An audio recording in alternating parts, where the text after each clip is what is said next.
நான் இந்த கூட்டத்தில் இருந்து ஒரே ஒரு செய்தியை சொல்ல விரும்புகிறேன். ஒருவேளை இது எச்சரிக்கையாக கூட நீங்கள் எடுத்துக்கொள்ளலாம். என்னுடைய தலைமையை ஏற்றுக்கொண்டு என்னோடு பயணித்த எந்த ஒரு தொண்டனுடைய தாயோ மனைவியோ தனிப்பட்ட முறையில் அவர்களை இழிவாக பேசுவது, பழிச்சொல்லுக்கு ஆளாக்குவது, அவருடைய சுயமரியாதைக்கும் தன்மானத்திற்கும் குடும்பத்திற்கும் அவருடைய பிள்ளை செல்வங்களே அவர் அப்பாவை கேள்வி கேட்கக்கூடிய அவமானத்திற்கு கூணி குடியக்கூடிய நிலைமையில் உங்கள் விமர்சனங்களும் உங்கள் பேச்சுக்களும் உங்கள் மேடை பேச்சுக்களும் இருக்கும் என்று சொன்னால் வேல்முருகனை கண்டு ஒரு பாணி இருக்கிறது. எச்சரிக்கை செய்கிறேன்.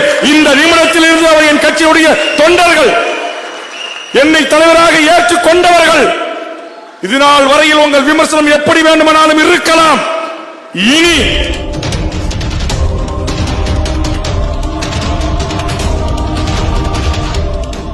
நான் ஆம்பளை, நீ ஆம்பளை, நான் உங்ககிட்ட கேள்வி கேட்டேன், என்கிட்ட